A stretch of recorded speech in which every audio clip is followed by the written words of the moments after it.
این الزنات معلقون بفروجهم فی النار. حضرت میگوید همین زناکارایی که در دنیا زنا میکنند اینها را خداوند در دوزخش از همین فرجهایی که اینها زنا کردند از همین موضعشان اینها را کشال میسازد. خب بعدا چیکار میکند؟ یضربون بالسیاط من حدید. اینها را میگد از همین فرجه هاشون کشال میسازد و با تیاقهای آهنین همان ملائکه های دوزخ اینها را میزنند.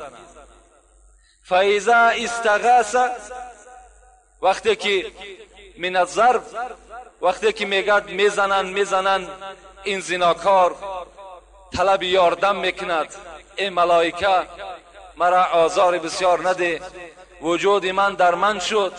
این ملائکه دوزخ بر این زناکار چی میگفته است؟ میگفته است نادته زبانیه. همین ملائکه دوزخ میگفته است این کان هذا الصوت و انت تضحك و تفرح و تمرح ولا تستحي منه. این ملائکه دوزخ میگفته است این طلب یاردمی که الحال از من میکنی، آیا نمیشد که همین طلب یاردم در دنیا میکردی؟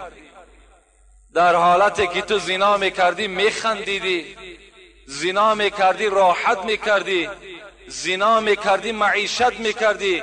ولا تستحی منه، از خدایی که تو را خلق کرد تو از او شرم نکردی، امروز تو با از من یاردم طلب میکنی؟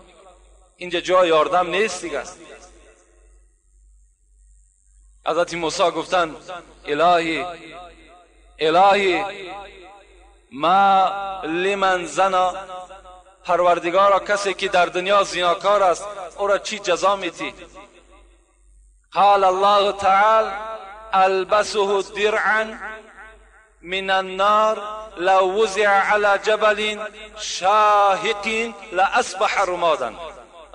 پیغمبر خدا چی گفتن؟ حضرت موسی گفتن خداوند جواب گفت که من بر زناکار چگونه معامله میکنم؟ یک درعش میپوشانم. درع گفته لباس همون دوزخی‌ها را میگن از آهن است، چنان تفسان از گفت میپوشانمش. اگر همون لباس دوزخی را در بالای کوه از کوههای بلند دنیا اگر بگذارین لاصبح رمادا، قسم به عظمتی خدا که کوه را خاکستر میگرداند. همون لباس زناکار است.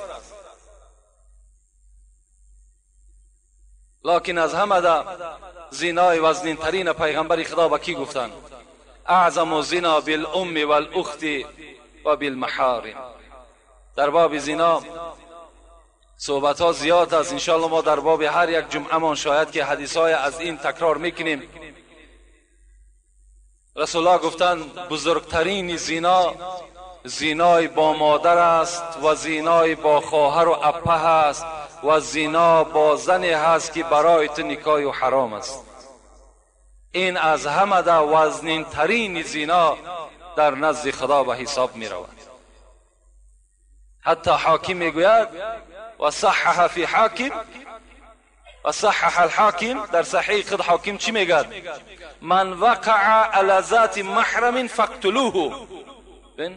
حضرت گفتن اگر کدام انسانی که اگر با خواهر و اپه و آچه خود وقت زنا کرد با جز کشتن دیگر او را باید یگان راه نداشته باشد، فقط او انسان قتل کردن در کار. امروز در همین زمان ما و شما شنیدیم، با مادرم شنیدیم، با خواهرم شنیدیم، با اپه هم شنیدیم. برای چی؟ برای که ما و شما پیروی سنت پیغمبر خدا نشدیم، برای که ما و شما آن چیزی که پیغمبر خدا به ما و شما سفارش میدهد، من کان یؤمن بالله والیوم الاخر، کسی ایمانی به خدا دارد، ایمانی به روز قیامت دارد، فلا یخلون بامرأة لیس معها محرم الا ثالثهما الشیطان.